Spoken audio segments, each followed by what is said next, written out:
Congratulations to each and every one of you. Each and every one of you are my role models. I am Reverend Dr. Tsuyuki, head minister of the Concord Church of Los Angeles. I was asked by June Burke to assist today's celebration and also briefly mention my experience, but actually my experience is through my late mother, who made the transition last September to sacred mitama. Mitama means precious essence, sacred spirit. She was a young 102 months, and I was very close to both my mom and dad, mother and dad, and I'm still processing that, ladies and gentlemen. But as I was growing up, I was only about 5, 6 years old when June and her parents, Mr. and Mrs. Chugoro Aochi, were foundation builders of the Concord Church of Los Angeles. And she's still a gorgeous woman, but at 6 years old, when she was, I think, a teenager, she was even more fabulous, you know. And she was my heartthrob, but I was too young for her. And immediately, December 16th, 1941, my father was taken immediately to the La Tuna Canyon Detention Center with 1,000 others, Germans, Italians, Peruvians, and Japanese Americans. And of course, Nancy Oda, chairperson here for that exhibit, is here presently at JANM due to her 10-year efforts. And my mom and I were left, and she and I, in my diapers, were taken to Santa Anita. So that's my connection to all of you. But, you know, I didn't have any knowledge or consciousness at that time other than my mother really having to take care of me in my diapers. She carried her luggage, a bag of rice, and she was an American-born San Francisco girl. Later, the San Francisco congregation petitioned my mother to go back there where her mother, my grandma, and her siblings, younger brother and 2 younger brothers and sister were there. And from the San Francisco contingent, we went to the Tam Forum racetracks and then to Topaz, Utah. And it was not until about 2.5 years later until my father, who was taken to Santa Fe, New Mexico, where all the Japanese American leaders were by the FBI, he joined us back in Topaz after they couldn't find anything suspicious. And my mother reminded me, I used to always ask her, who's this strange man in the house? And my dad, being an immigrant from Shizuoka Prefecture, would slap me around until I realized he was my father. And had I known at 2.5 years that he was child abusing me, I could have sued him. But of course, I forgave him. I have a long history with Dad and Mom, and I'm just honored to be here. And of course, congratulations, as I said, are in order for the 75th year reunion. And all of you know that a 75th anniversary is called a diamond anniversary. It is sometimes referred to as the Diamond Jubilee and is considered the pinnacle of anniversaries or celebrations. Diamonds are the strongest substances on earth, as well as one of the most desired. And I repeated this one time at the Nisei Week opening. Why is it that diamonds are a girl's best friend and dogs are men's best friend? You know, guys, we got to get our act together. And it represents such an esteemed celebration as today. And diamond means unconquerable and enduring. It is said that the fire in the diamond symbolizes the constant flame of love, which each of you possess from the beginning and is still, all of you are continuing in each of your lives as testimony to this day. And as I said, each of you are my role models. And we all know a diamond was originally a piece of coal. When placed under extreme pressure, a diamond is formed. All of you, each of you underwent tremendous pressure, and each of you came out of it, turned out to be diamonds in the flesh. You are each a very precious treasure. Now, please do convey your experience and wisdom to the forthcoming, succeeding generations and the present generation, now and forever. So with that in mind, I'll allow each and every one of us to offer a few words of prayers at this time. 4 audible claps as a symbol of all of our hearts coming together as one.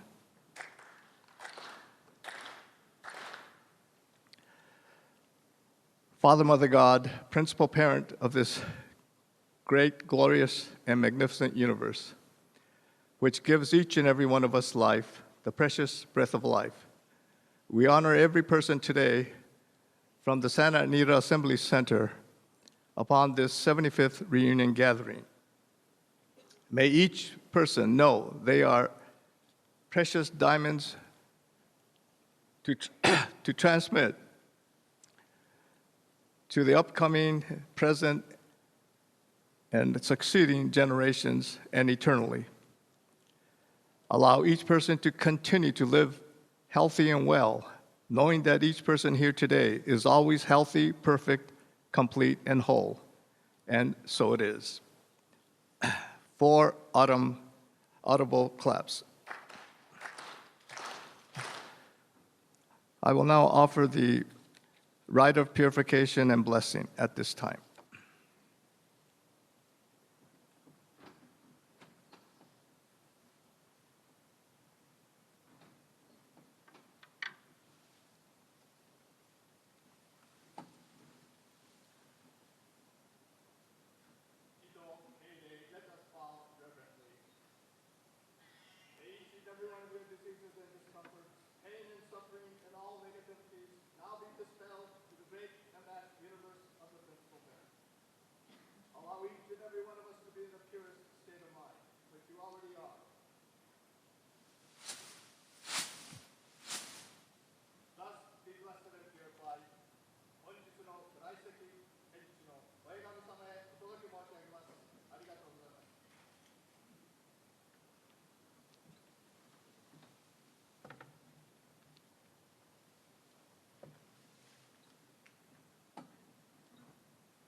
Minasama, ladies and gentlemen, arigatou gozaimashita. Thank you very much, and congratulations once again.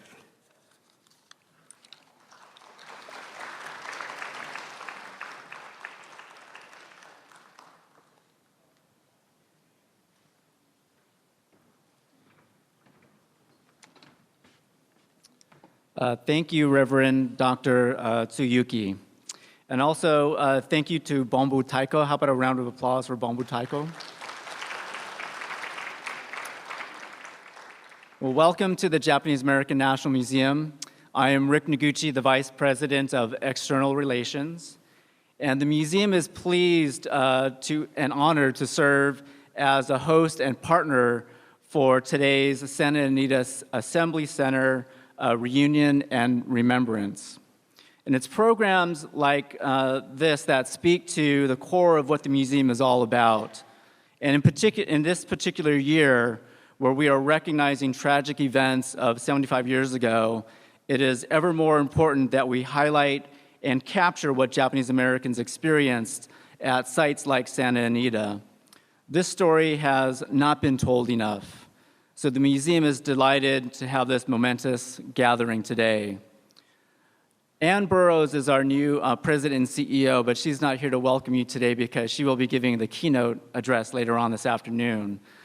But I do want to let people know that if you have a chance to see our exhibitions, in addition to Common Ground, we do have instructions to all persons, reflections on Executive Order 9066, which actually has the last 2 pages of Executive Order 9066 with President Franklin Roosevelt's signature on it. So if you have a chance to see that exhibit, please do. We also have New Frontiers, the Mini Worlds of George Takei, which is a fabulous exhibit that just opened a few weeks ago. And then we also have Only the Oaks Remains, the story of Tuna Canyon Detention Station. So hopefully you have a chance to see those exhibitions today.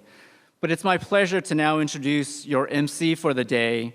He's a longtime JANM volunteer. Please welcome Hal Keimi.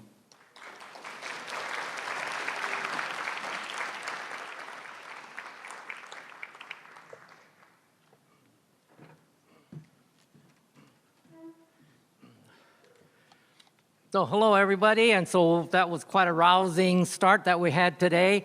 And so Bombu Taiko is very appropriate because they are headquarters out of Higashi Honganji, which is just a couple of blocks from here. And so they are a very big part of Little Tokyo and part of the Japanese-American community. So again, Bombu Taiko, thank you very much. And so what I'd like to do also is thank all of you. All of you being here is just great because all of you, every one of you here is helping to keep alive our story of what happened to us 75 years ago when President Roosevelt signed that executive order. And so the Issei's, that's our parents, grandparents, and great-grandparents, they're all gone. And the World War II Nisei's, those of us that are still around, most of us, we're now 80 and 90 years old, and so we're not going to be around much longer, so we need to have all you sanseis, yonseis, goseis, and anybody else that's interested in our story to keep alive this story. And so we hope this year there's going to be a lot of information going out, especially because of what Rick just mentioned about this being the 75th anniversary of that executive order. But to put this event on here today took a lot of work, and it all started with just two people when June Aochi Burke and Bacon Sakatani got together and decided, let's have a Santa Anita Assembly Center reunion, but not have it at the track, because we've been at the track a few times. And so then it was a problem of where to have this event. And it happens that when the Japanese American National Museum found out about having this event, wow, they stepped right in and said, you should have this event right here in Little Tokyo, right here at the Japanese American National Museum. So we have to thank the museums for stepping up, and how appropriate that is because we're just a few feet away across the courtyard. That was one of the pickup stations where some of us had to wait with only what we could carry, get loaded up on a bus, and then went to places like Santa Anita. And so Bacon and June then said, wow, we better get a committee together. And so on your program, you see several names on there, but actually it's about a half a dozen people that did most all the work to put together what we have here together. And so I'd like to mention that besides June and Bacon, Colleen Miano, and Barbara Keimi, and Bill Shishima, and myself helped to put all this together. And so what we are going to do, and so, and again, big thanks to the museum. And so what we're going to do now is continue on. So let me see what we can do. I mentioned that we are in our 80s and 90s. When you get that old, you also lose your train of thoughts. My goodness. This is embarrassing. Okay.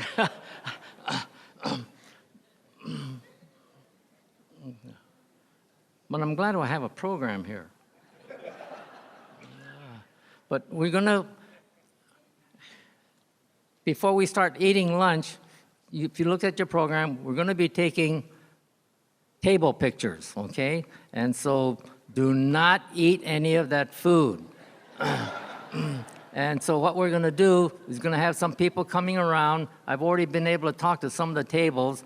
And when we take the table shots, we have to have the photographer shooting in the direction that I'm standing here. We cannot have those windows behind in that direction, shooting in the direction of the light. So when we have the table shots, we're going to ask some of you people to stand up behind about 4 or 5 people and be shooting in the direction behind me, all right, so we get a better shot, okay? And so when the photographers come around, there's going to be somebody coming ahead of the photographer to set up the table. That way we can get all the tables shot maybe in just maybe less than 10 minutes, all right? But you cannot eat the bento until we get the table shots. And you see the tables nicely decorated, the origami, that's all the work of Colleen Miano. And you see some snacks there, so that's thanks to Umeya.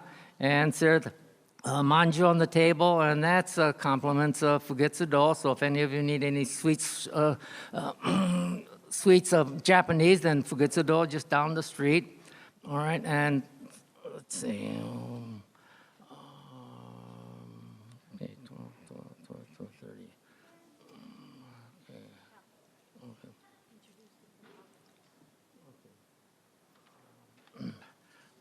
Okay. We want you to be familiar with the people that are going to be taking the photos, and so can the photographers, so June, you want them to come up here? Ben? Where's Nancy? Oh, I mentioned Bacon. Ironically, Bacon did not go to Santa Anita. Some of you here may not know that when we were rounded up and sent to these camps that the government called assembly centers, here in the greater LA area, there were 2 assembly centers. One was Santa Anita, another was the Pomona Fairgrounds. And so in the Pomona Fairgrounds, the government built barracks to house a little over 5,000 people. And so Bacon and his family went to the Pomona Fairgrounds. But Bacon is familiar with Santa Anita because all of the Santa Anita reunions that we had, Bacon did most of the organizing. And so that's why we're very fortunate to have Bacon with us here today, because Bacon is a computer whiz. And so we need his ability. And so you see the list that you have there in front of you alphabetically, so you can see who's here, and then right next to the name you see the table number, so some of you can see what table number somebody might be that you can go see, maybe some friend that you know, maybe some friend that you have not seen for many, many years, and that's all because of Bacon's ability.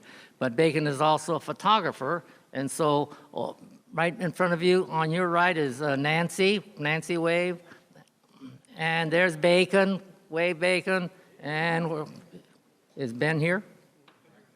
Ben, okay, and I'm going to be taking a couple of photos too, and it turns out on the left side here, we have another special photographer here. He's on his own, and if any of you do not know Mario Reyes, he's from the RAFU, so he's here and doing whatever he wants to do, and so Mario, wave Mario. And if any of you don't know Mario is a story all by himself for Little Tokyo. And so, okay. And I mentioned about the bentos. When we take the table shots, the bentos that are all piled up, you'll have to spread them out, but don't open them up yet.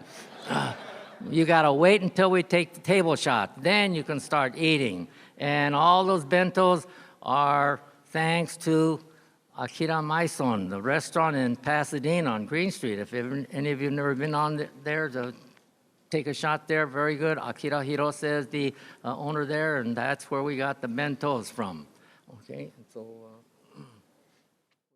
For all of you gathered there to enjoy a reunion of the people that were at Santa Anita, and I was there with you 75 years ago. Our family, my parents, my brother, a year younger, and my baby sister, not quite a year old, she was an infant, were there in the horse stalls with you. Or some of you elites had your own barracks, but we all shared that experience together. And I think it's wonderful that you are gathering together 75 years later to remember that experience. Our memories are very important, and I wish I could be there with you. But alas, I'm in New York, working on a revival of Pacific Overtures, Stephen Sondheim's masterpiece, and I think it's his best work ever.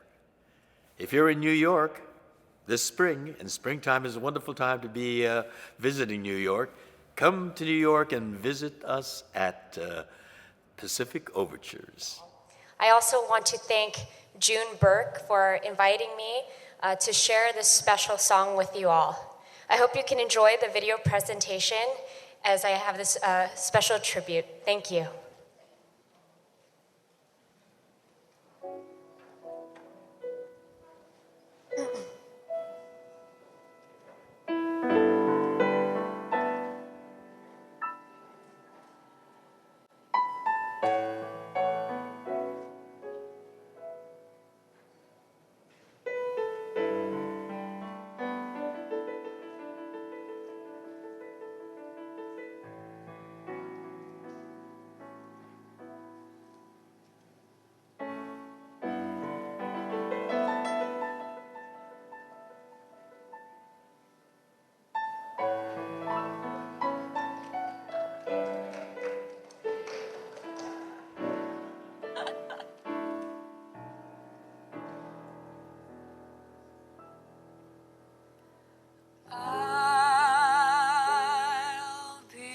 seeing you in all the old familiar places that this heart of mine embraces all day through.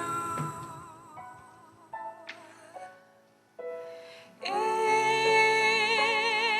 that small cafe, the park across the way, the children's carousel, the chestnut trees, the wishing well. I'll be seeing you in every lovely summer's day, in everything that's light and gay. I'll always think of you that way. I'll find you in the morning sun, and when the night is new, I'll be looking at the moon, but I'll be seeing you.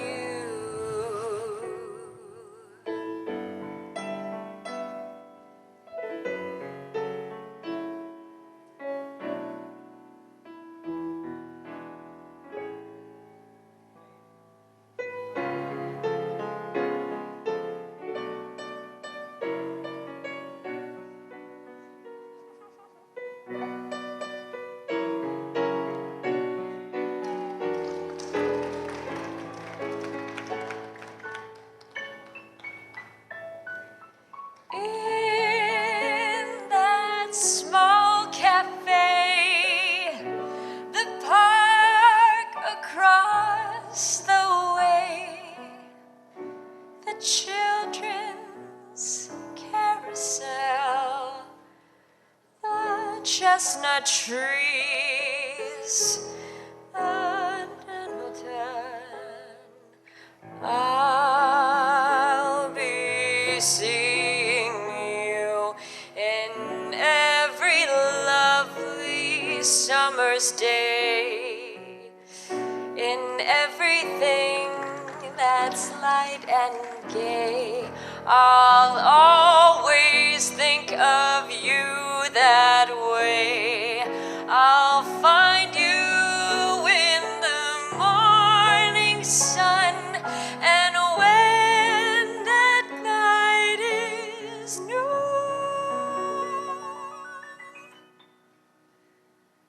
I'll be looking at the moon, but I'll be seeing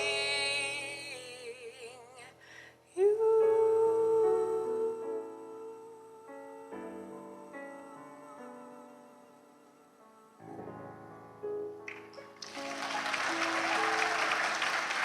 Thank you so much.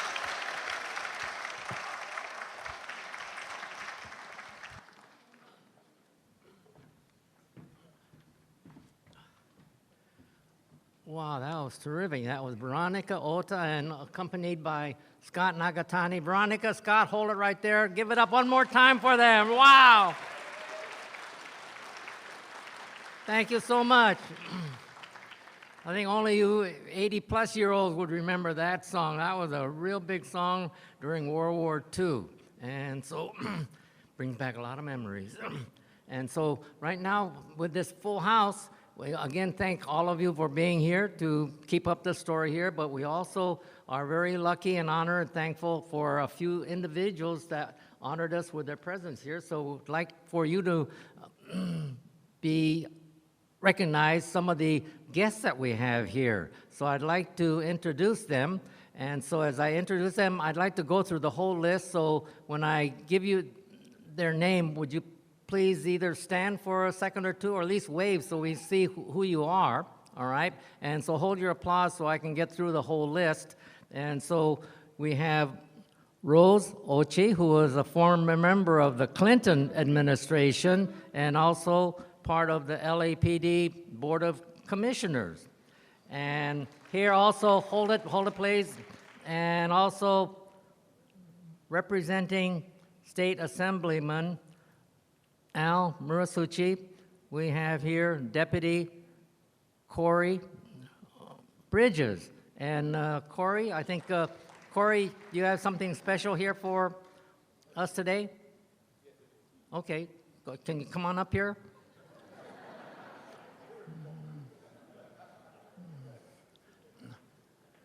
So June, come on up here, please.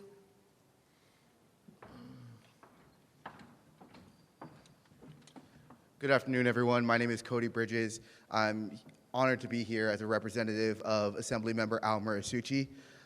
As the only Japanese American in the California State Legislature, Assemblymember Murasuchi has made it a priority to educate our youth on the terrible mistakes our country had made 75 years ago.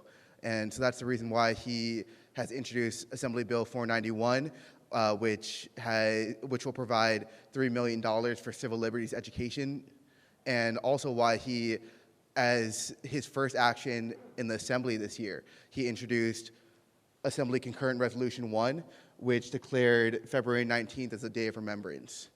And he just wants us to remember that we must never let history repeat itself. Thank you.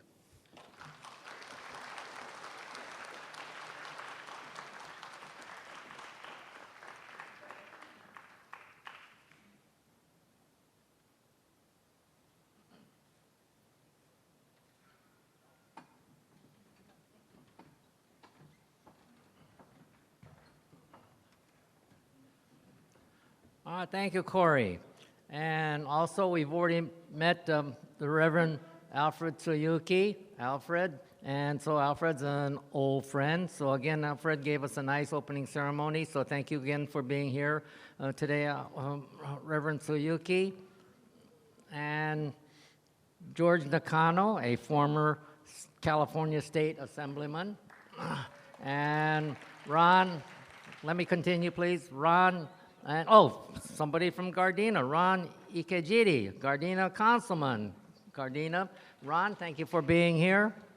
And Mitch Maki from just across the way, our CEO for Go for Broke National Ed Center. And so we also have a couple of very special guests that we are very fortunate and very honored to have here. We also have here today our Consul General of Japan, Los Angeles, the Honorable Akira Chiba, to visit us here. And so, Consul General, would you please come up here and give us a few words? Thank you.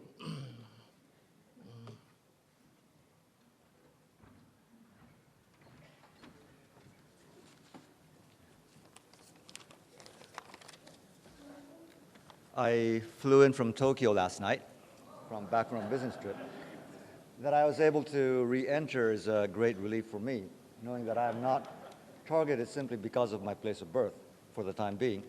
That was not the case with you assembled here today, the only reason for your suffering being your common ancestry. I visited Santa Anita Park for the first time earlier this month on the occasion of Tokyo City Cup. The winner of the Consul General of Japan Cup was a horse by the name of Oso, which I learned means bear in Spanish, but as you know very well, in Japanese it means something else, Oso, and I was concerned about him until he prevailed. There I was briefed about how the stable was used in 1942, how after the war communities strived to come to terms through common pastimes such as visiting the racetrack. The establishment of Tokyo City Cup was one step forward in bridging the painful chasm that had existed among communities in relation to Santa Anita. Today, I see the event has grown into a tribute to how things always should have been. As I sat there that day, a young, happy Japanese-American girl crossed in front of me, and I had a fantastic sensation of 1940 and 2017 crossing over. I brought my family to Manzanar over the Christmas holidays last year and found that being there is very different from just hearing about it. This prompted me to plan a visit to Heart Mountain for the summer holidays this year, and I went on to book hotels well in advance for late August, assuming that the annual Nisei Week festivities will be held around Obon as usual. Little had I known that this year they will be a week late, so I'll miss the parade, but I'll be at an equally important place given this special anniversary. From Heart Mountain and elsewhere, Japanese Americans volunteer to fight for their country, America, in their endeavor to prove loyalty that should otherwise have been taken for granted, This decision is manifest as true American spirit, but at the same time, I sense a Japanese trait in your facing and embracing this tough decision with isagiyosa, or resigned grace. The tradition was carried on to the Korean War, the Japanese-American contribution to and sacrifice for defending the free world will never be forgotten. It is dismaying that what you defended against still remains a threat to all of us, not only confronting us on the border, but also infiltrating into our communities. It is clear who benefits most from wedging a divide among the United States, the Republic of Korea, and Japan. Vigilance and unity have never been more important than today. In order for us to enhance that, history will teach us much. But not only the history of negative, tragic enmity more than 7 decades ago, but also the history of positive, if painstaking efforts throughout the post-war years. Thank you.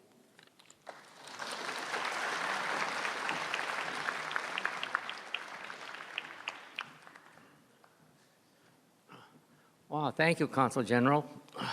I mentioned that we had a couple of very special guests, and we do have one more very special guest that we think you need to meet and greet. And I mentioned earlier when June and Bacon were wondering, where can we have this event if we're not going to have it there at the racetrack? And I mentioned that as soon as the museum found out about it, they said, wow, this is the place to have it. And that decision came right from the top. And at that top was the president and CEO of the museum. That was Ann Burroughs. And Ann Burroughs was our interim president and CEO from several months ago. And just recently, lucky for us, she has been appointed the president and CEO of the Japanese American National Museum, and so we hope she's going to be here for a long, long time. So we'd like to have you meet and hear from our president and CEO of the Japanese American National Museum, Ann Burroughs. Ann?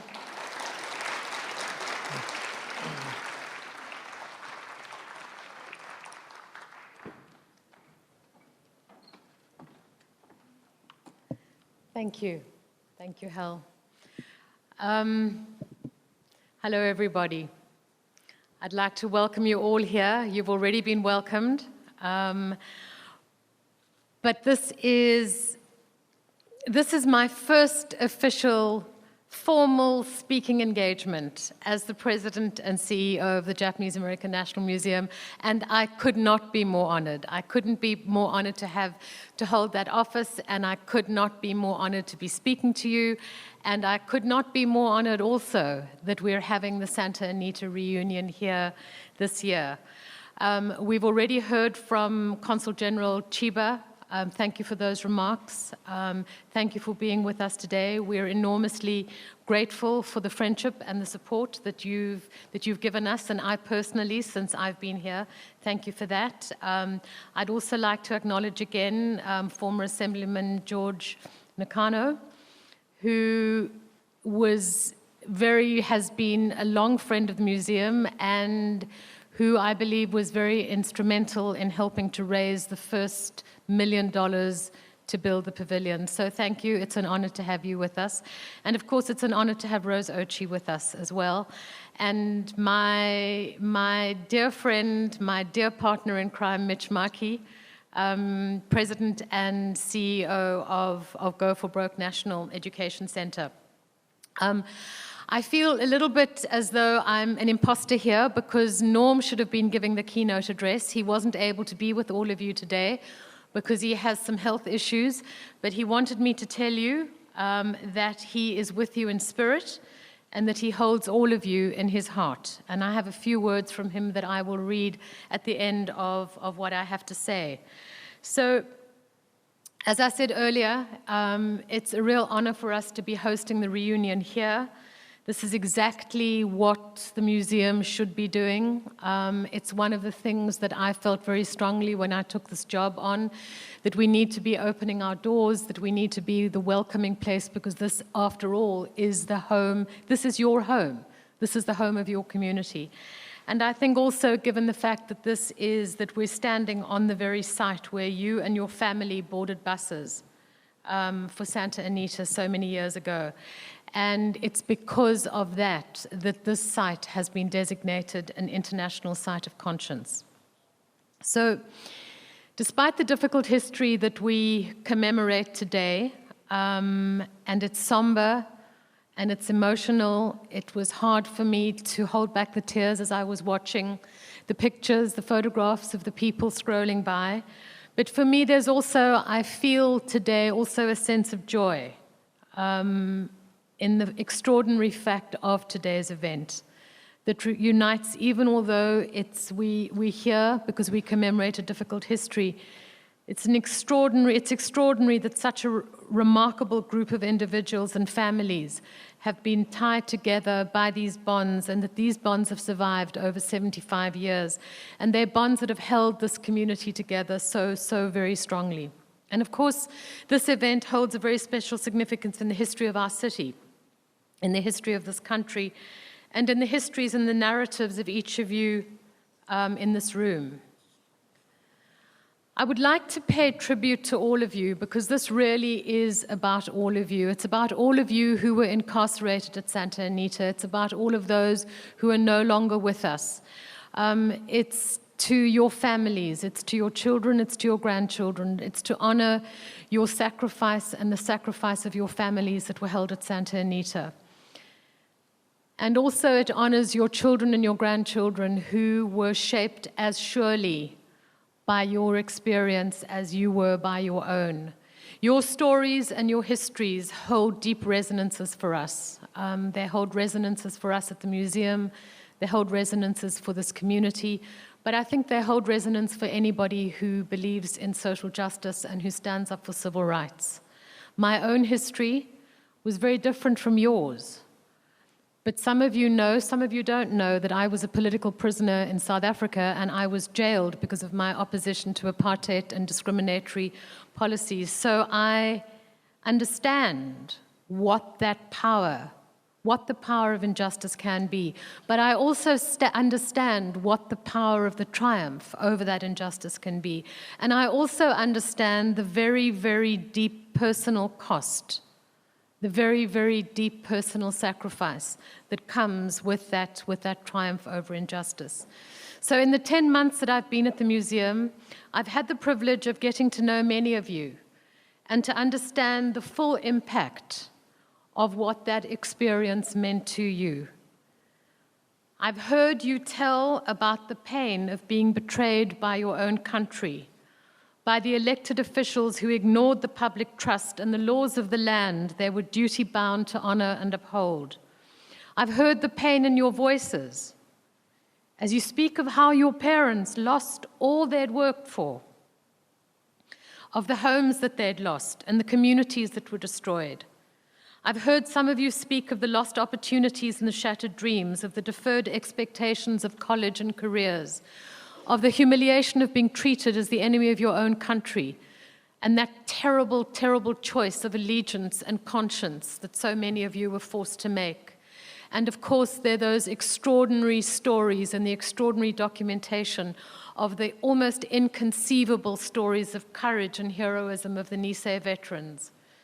But in spite of all of this, in spite of all of that, what is most remarkable for me is the way in which your parents, and the stories that I've heard of how your parents protected their children, in the way that we as parents do, in the way that they sought to create a normal life in camp, in the way in which they drew on their cultural heritage and were able to stand firmly on an inner strength and resilience that saw them through incredibly great adversity and which they in turn passed on to their children.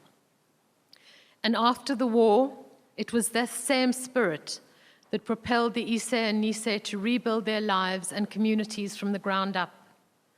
So it's a salute to all of you. When June Burke took me to Santa Anita the other day, 2 weeks ago, I felt I couldn't stand in front of all of you without going there. She told me this. She said, and I'm paraphrasing, but she said, after the war in camp, we chose not to be bitter and not to look back.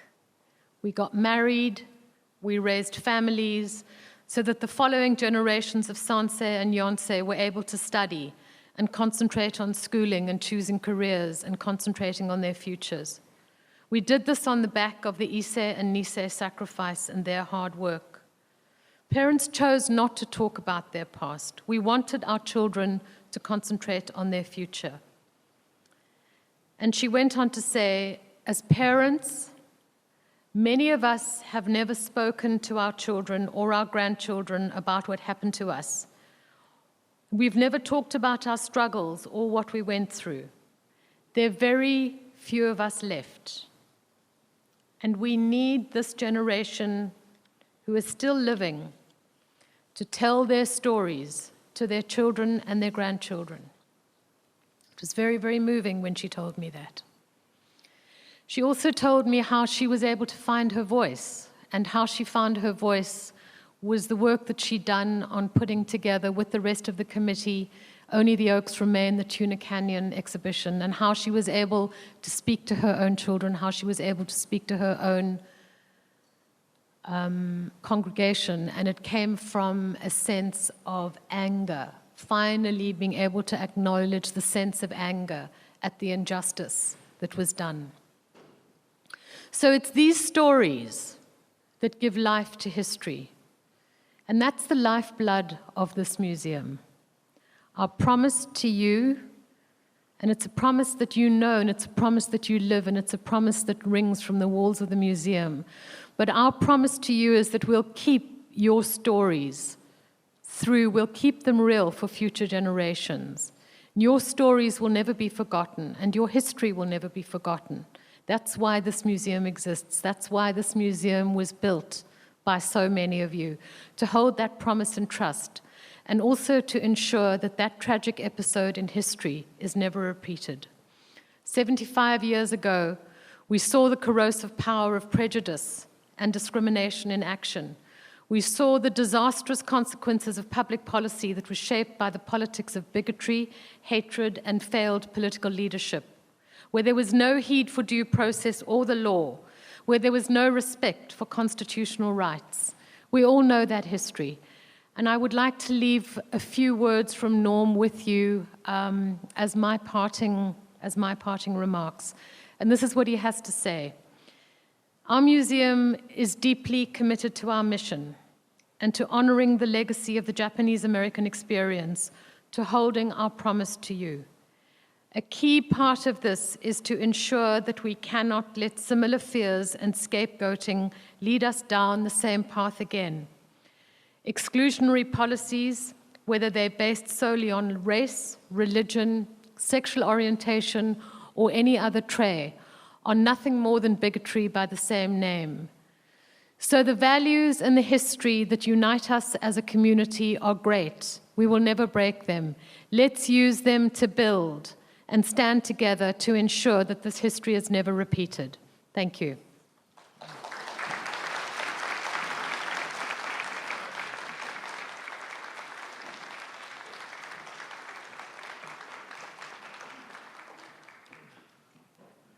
Wow, thank you very much, Anne.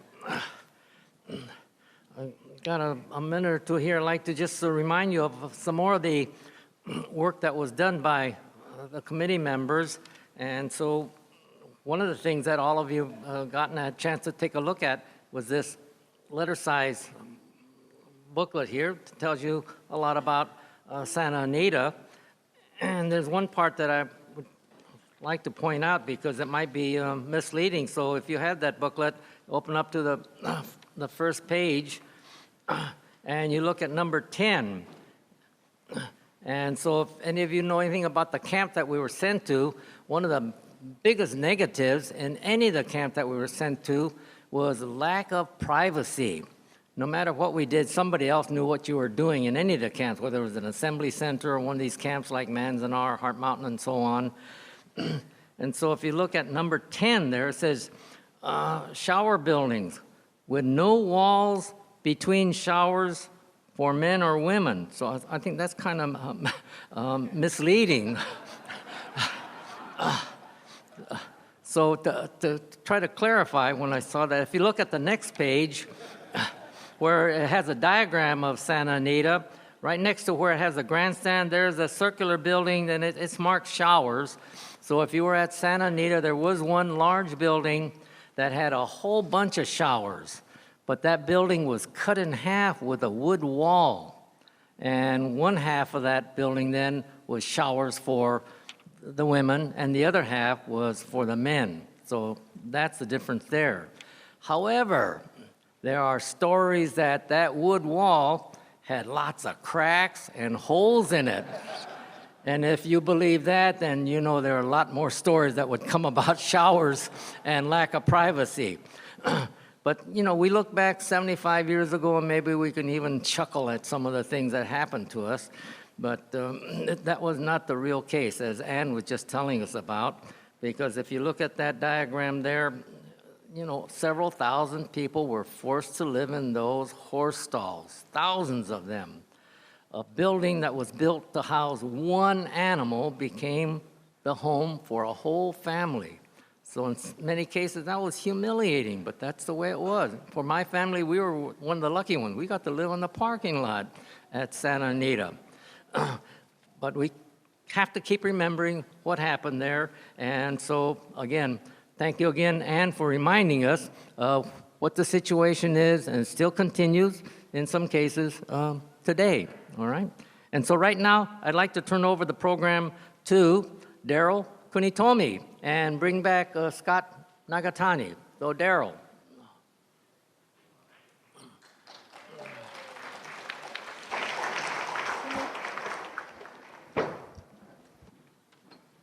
Hello, boys and girls. How is everybody? I just flew in from Wyoming, and boy, are my arms tired. I was actually in Wyoming earlier this week because the University of Wyoming School of Law did something really interesting. They emailed me this request. Hey, would you come up here and be in a mock historical trial? They do this every year regarding Heart Mountain. Now, I was instantly amazed and intrigued when they said, would you be kind enough to read Frank Keimi? And the trial is about Frank Keimi suing Noguchi, my uncle, over defamation. How many of you were at Santa Anita and then went to Heart Mountain? How many of you remember the war of letters between Frank Keimi and Noguchi? Anybody? Tak Hoshizaki remembers. Noguchi, if you didn't know him, was kind of like a Nisei Barry Goldwater. And Frank was the leader of the draft resistance. He maybe didn't found it, but he's probably the most identifiable individual. So this law student, a Caucasian girl, takes this story and creates a courtroom drama. Now, the basis for drama is conflict. And could you find two more opposed individuals than Frank Keimi on the left and Noguchi on the right? You probably couldn't. So this trial took place in their beautiful courtroom situation up there at the university. And they had other people playing historical characters like Ben Kuroki, Bill Hosokawa, Grace Ibarra was in it as your mom. So, in setting all that up, I just want to say that Heart Mountain has not been forgotten. The Nisei story has not been forgotten. the story of the No-No Boys, the story of the 442, the story of the Heart Mountain Sentinel, the story of the violation of our constitutional rights has not been forgotten. I asked the audience up there, how many of you have never heard of 9066 and the internment? And not a single hand went up. And we've all run into this situation in our normal lives where, son of a gun, you never heard of the camps? No, you haven't. You've never heard of 9066? You've never heard of Manzanar? You still run into people like that, and that's a terrible thing. It means a lot to us, though. Now, a couple years ago, 19 members of our family went to Europe, so we had to pay a visit to the grave of a young man you all remember. 18-year-old student body president, graduates high school, tall, good-looking kid, happened to be my uncle. Ted Fujioka was a supremely patriotic young man, and as you may know, he volunteered. He never made it back. He'll always be 19. So these 18 other members of the group, I've been there to his grave in Epinal, France, a couple times. These other 18 members had never been there. And I hung back a little bit to take pictures and let the others arrive and see on the headstone the family name, Teruo Fujioka, not of California, of Wyoming. On my first visit in 1989, as I was walking out with my buddy Dan, there was one grave that stopped me in my tracks. It's the final resting place of a guy named Freedom, a staff sergeant from Tennessee named Freedom D. Nash. And I thought, who would name their son Freedom? A black family. And so, not too far away from Ted Fujioka is a fellow American, another killed in action, Freedom D. Nash. At this time, look at your lyrics for Don't Fence Me In. You might remember this song, written by Cole Porter back in 1944. What a year that was. After the disaster of 1941, the internment of 1942, a tough year of 1943, and then 44 comes around and it seems like the tide is turning. Young Nisei are being released with the help of the Quaker Friends. People are saying goodbye to soldiers. Maybe the gardens were finished and there was insulation in the barracks, but things were starting to have a feel of there may be an end to this. Maybe we will be released.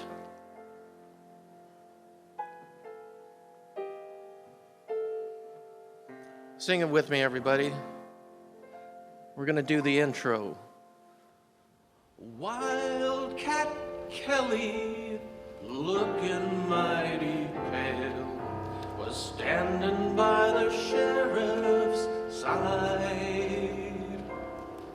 And when that sheriff said, I'm sending you to jail, Wildcat raised his head and cried, oh, give me land, lots of land under starry skies above. Don't fence me in. Come on, everybody. Let me ride through the wide open country that I love. Don't fence me in. Let me be by myself in the evening breeze. Listen to the murmur of the cottonwood trees. Send me off forever, but I ask you please, don't fence me in. Just turn me loose, let me wander over see the mountains rise. On my cayuse, let me wander. I forgot the words. Help me. I want to ride to the ridge where the west commences. Gaze at the moon till I lose my senses. Can't look at hobbles and I can't stand fences. Don't fence me in. That's Scott Nagatani. You've seen him all over the place. He's one of the best JA musicians around.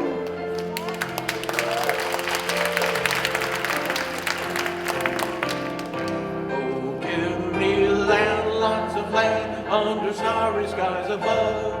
Don't fence me in. Let me ride through the wide open country that I love. Don't fence me in. Let me be by myself in the evening breeze. Listen to the murmur of the cottonwood trees. Send me off forever, but I ask you please, don't fence me in. One more time. Don't fence me in. Big finish!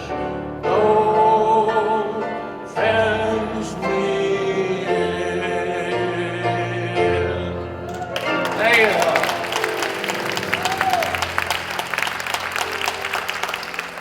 And now Miss Veronica is coming back. Look at your lyrics for Shina no Yoru.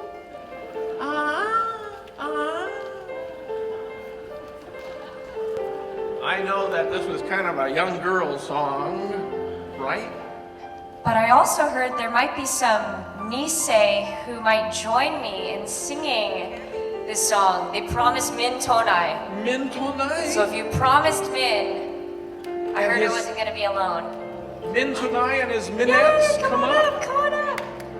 Min and his Minettes. Wonderful. Any other ladies? Oh, wonderful. June, are you coming?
Hopper girl.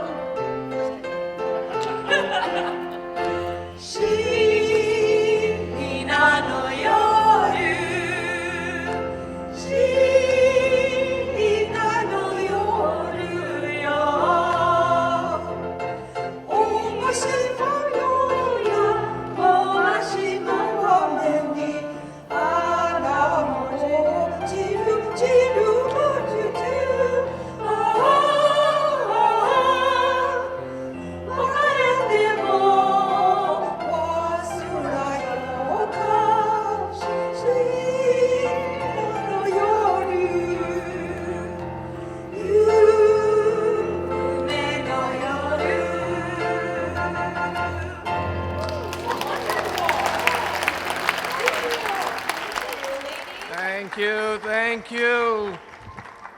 Mintonize Minettes. Min said he was going to come up here and sing. Well, okay.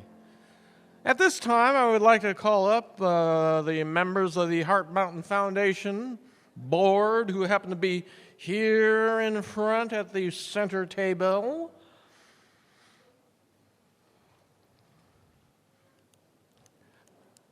Calling up Jack and Grace Ibarra, Shigeyabu Tak Hoshizaki, Sam Mihara, Allison Nakamoto, Mark Sugiyama, and myself, who happens to be on the board, for a little something special. Thank you very much, Darrell. My name is Jack Ibarra. I'm a member of the board of directors of the Heart Mountain Wyoming Foundation. And we have a special program for Bacon Sakatani, but I want to give you a little background. I received a call from the Manzanar Committee asking that perhaps we might want to consider some sort of recognition for Bacon Sakatani for all the work he's done. And I had a discussion then with the chairman of our board. It was decided that it would be in the form of a proclamation. And that proclamation had to be approved by the board. So on February 19th, I believe I'm right, the board of directors at their regular meeting in Washington, D.C., reviewed a draft of the proclamation. It was approved. We then put a final touches to it, and the printers had to work on it for a week or two, and then it went to the framers, who took about 3 weeks to prepare the frame and the details of it. So with that, then I would like to have Vanessa Yuli come to the microphone and read the proclamation.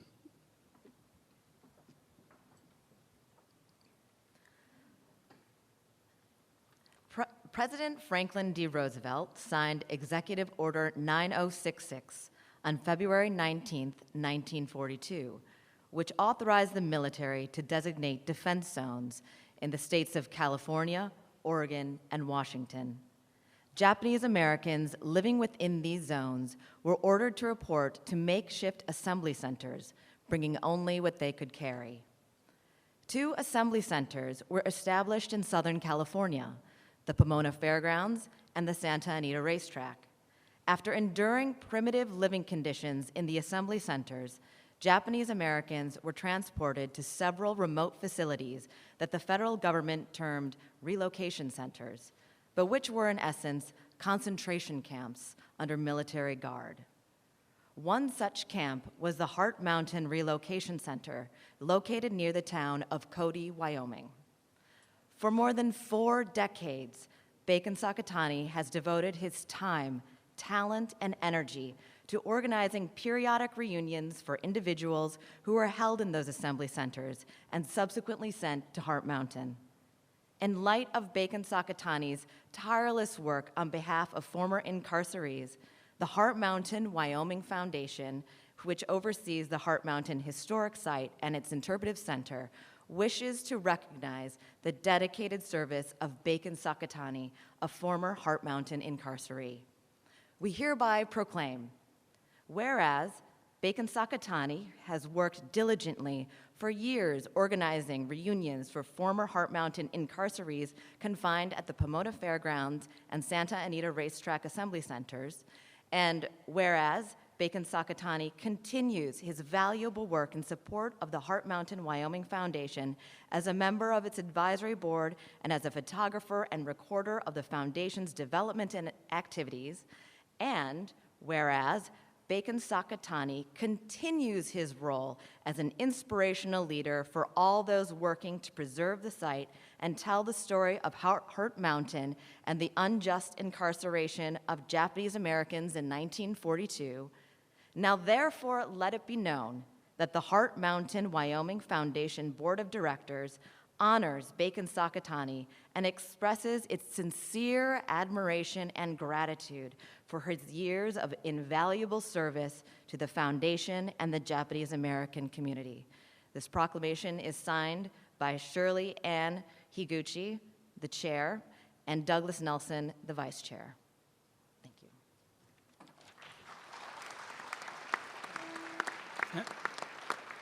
Thank you, Vanessa. And now I would like to ask Tak Hoshizaki, the senior member of our board, to make the presentation. Where is Bacon? Drag him up here.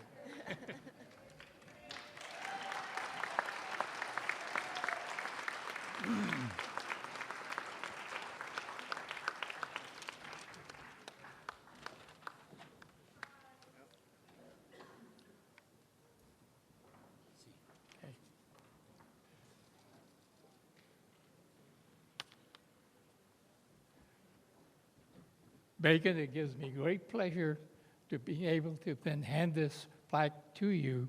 And I have to point out that at Hart Mountain, Bacon was in the Boy Scout troop that I was handling. And so I had watched him over the years doing such great work. And then I said, well, maybe I had something to do with it. But anyway, Bacon, here we are. Thank you very much for all your work you've done.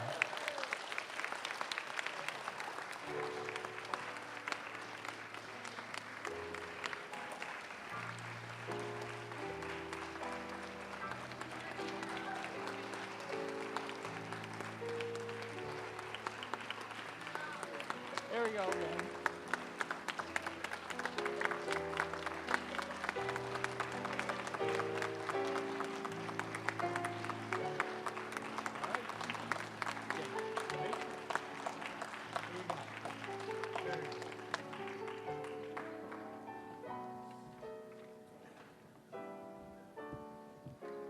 Thank you very much to my scoutmaster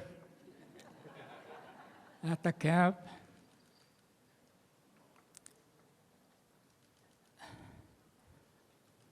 This guy here was one of the draft resistors at the camp, went to prison. My scoutmaster. I'm truly honored.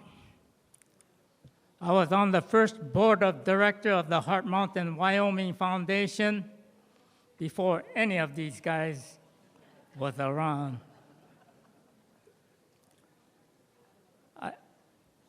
I don't know what to say. I'm truly honored. Thank you very much for all your support. I worked with many of you, from long time ago. We covered a lot of ground together, and it's getting about that time that we old timers have to retire. So thank you very, very much to have this come from the Hart Mountain Wyoming Foundation and from my scoutmaster. Thank you very much.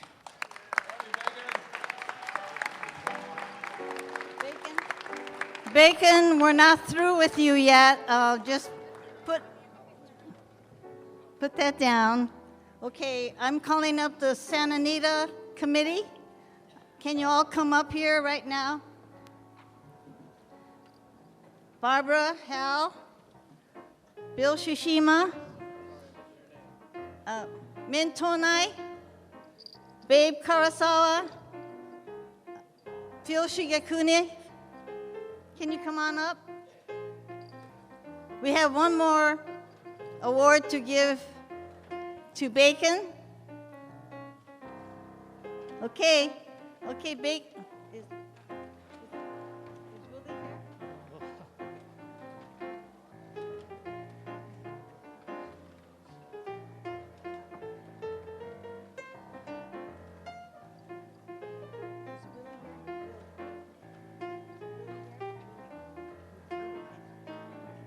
Okay,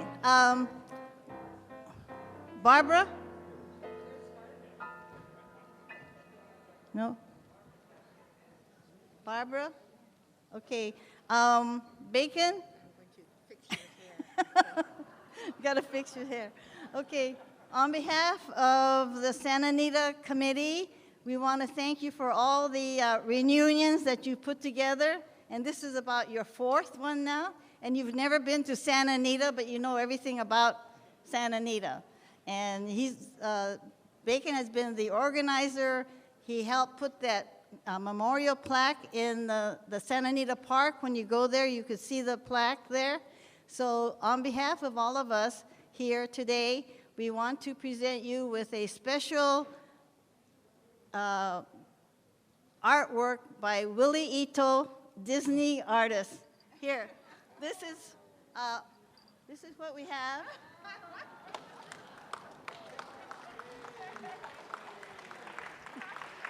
It says sizzling bacon, the Energizer bunny. Picture of bacon. Okay. So the cue for the, can we get the cue for? Oh, okay. Okay, everybody stand up and hold your bags. And thanks, Bacon, for you. And it says, it says, I love bacon. Santa Anita reunion. Okay, and all of you are welcome to sign the board. We'll take it out of the glass. We'll leave it out front, so as you leave, make sure you sign your name to this for Bacon. Okay, so Bacon, well, we finally got you. You couldn't organize this, you know, so we had to do it for you. Okay, congratulations. Thank you very much. Okay.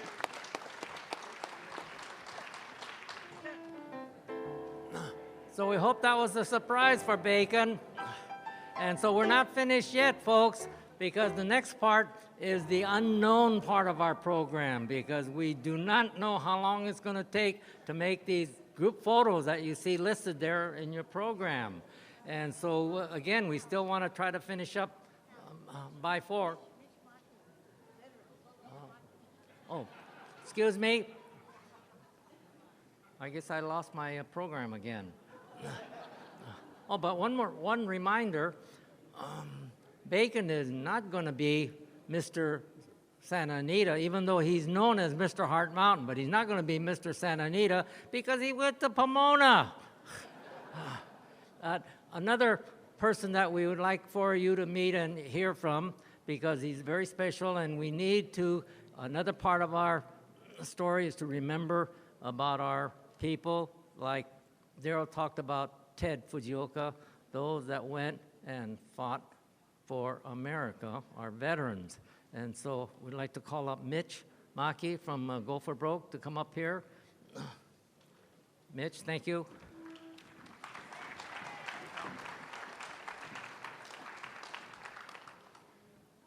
Good afternoon, everyone. And for those of you who don't know, Hal Keimi was my CYC baseball coach when I was about 12 years old.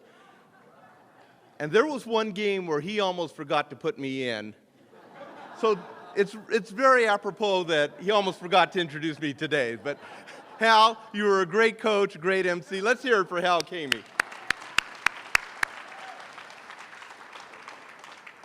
Certainly, it's a pleasure for me to be here today, because as we commemorate and remember what happened to our community 75 years ago, we realize that it was a time when Americans of all backgrounds, but certainly Americans of Japanese ancestry, showed great courage, showed great vision for the future, and made tremendous sacrifices. And I think there is no group that made more sacrifices than those young men and women of Japanese ancestry who were Americans that served our nation in the military. And many of them would have been here with us today if they had come back. And I think it's appropriate now if you would join me in a moment of silence as we remember those who made the ultimate sacrifice 70 years ago.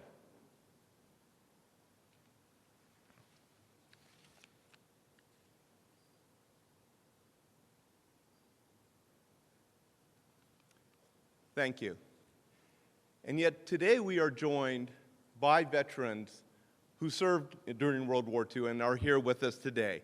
And I know Don Secchi is, oh, where did Don go? There you are. Don Secchi is here. Jack Kunitomi is here. James Tajiri is here. Icy Hasama is here. Are there any other World War II veterans that I didn't see earlier that are here today? If we could give them a round of applause, please.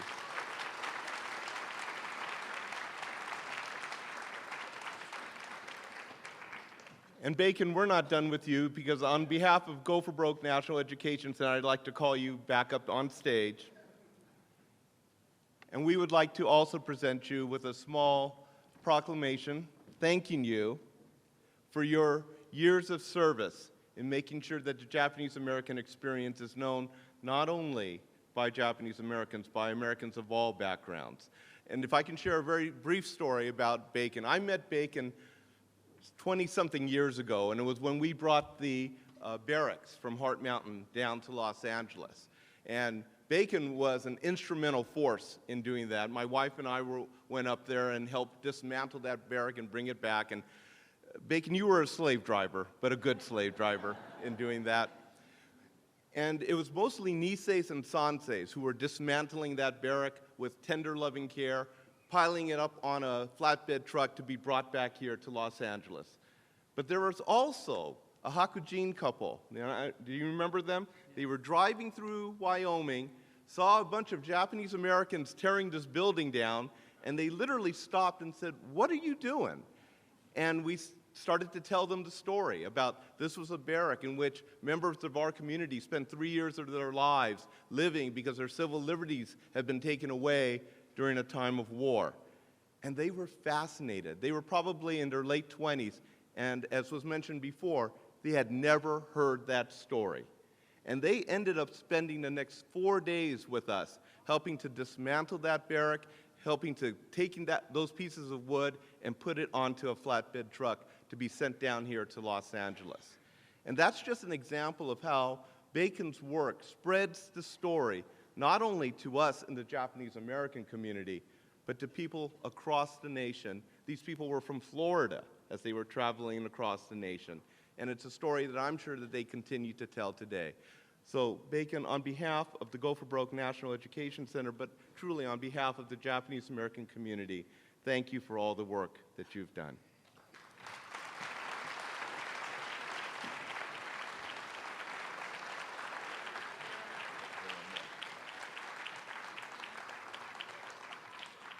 Now, I'd like to call the World War II veterans up, if they can, please. And Bacon, we'd like to have a photo with you, with our World War II veterans. Why don't we take it down in front of the stage?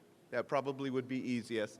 And after we take that photo, I'd like to invite all veterans of all the wars, whether they be World War II, Korean War, Vietnam War, Iraq, Afghanistan, to please come and take a photo with Bacon. So let's start with the World War II vets. Don, if you could come up. Jack, if you can come up. Icy.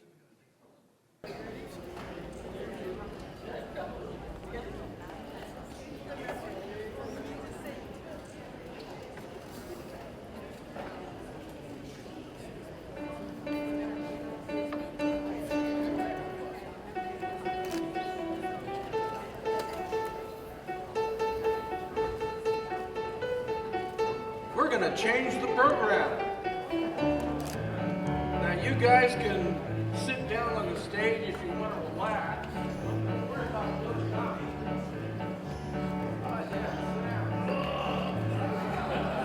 Oi, Shoal. So, since these guys are not moving like they're teenagers, where's our hula girl? There you are. Lin Seki Takahashi from Hawaii. Now, how many of you know the 442 song? None of you. There are a couple over there, my sisters. It's based on the Coast Guard song, one of the great patriotic tunes of World War II. And I'll go through it once, and then we'll all sing it. For 42nd Infantry, we're the boys of Hawaii. We're fighting for you and the red, white, and blue. We're going to the front and back to Honolulu, fighting for dear old Uncle Sam. Go for broke, we don't give a damn. Let them come and run at the point of our gun, for victory must be won. Lie, lie, lie, lie, lie. Lie, lie, lie, lie, lie, lie, lie, lie, lie, lie, lie, lie, lie, lie. All hail our company. Here we go. For 42nd Infantry, we're the boys from Hawaii. We're fighting for you and the red, white, and blue. We're going to the front and back to Honolulu, fighting for dear old Uncle Sam. Go for broke, we don't give a damn. Let them come and run at the point of our gun, for freedom must be won. Lie, lie, lie, lie, lie, lie, lie.